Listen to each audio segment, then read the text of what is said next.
Peter McGuire, who's joining us with his view on commodities. Yeah, well, let's get Peter in on the show. Peter, good morning or good afternoon to you already. Thanks for joining in.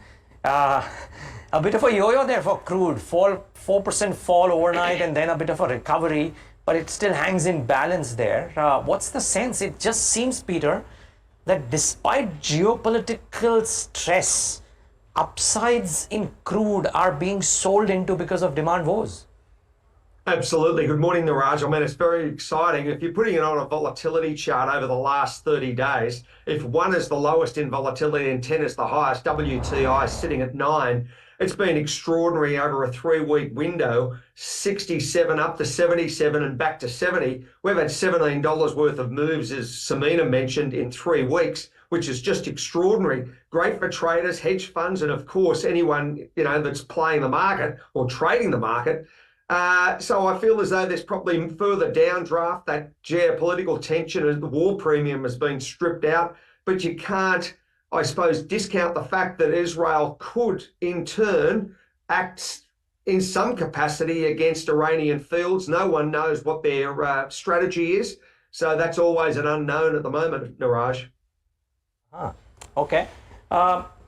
Peter, so the question really is, if you were tactically looking at crude, would you believe that if Israel's actions are not targeting Iran's crude facilities, there is a higher probability of crude prices staying subdued at circa 70 or below versus they moving higher? Would that be a fair assessment?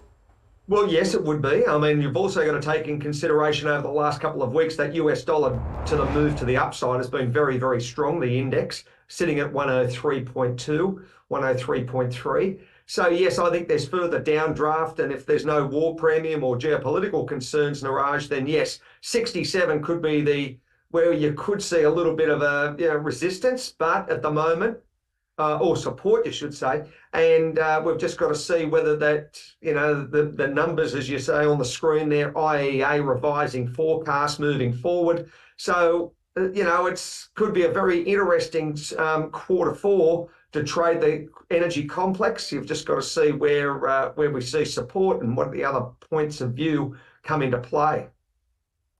Well, hi Peter, good morning. Thanks for joining in.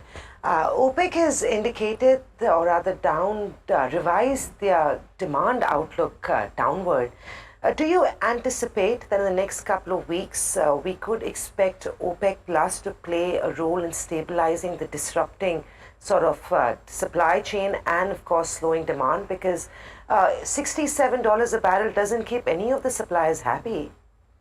No, Samina, no, it certainly doesn't. Good to see you. I think that's the issue at hand. You've got a meeting towards the end of November, traditionally with OPEC and OPEC Plus. So we've just got to see where that runs over the next 6 weeks.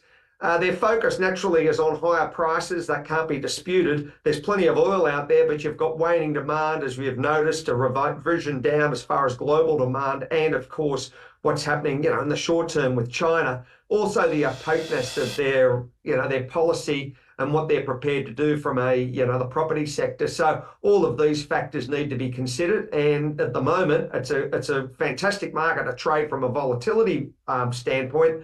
But where price swings to, well, that's always the unknown. It's a wild market. Indeed, wild. And if at $67, $70 a barrel, with an impending rate cut in the US, with geopolitical risk still very heightened, demand in India not too bad, maybe some stimulus coming in from China, would you recommend going long on crude at the current market price for the next 4 to 6 weeks? Well, or till the end of the year?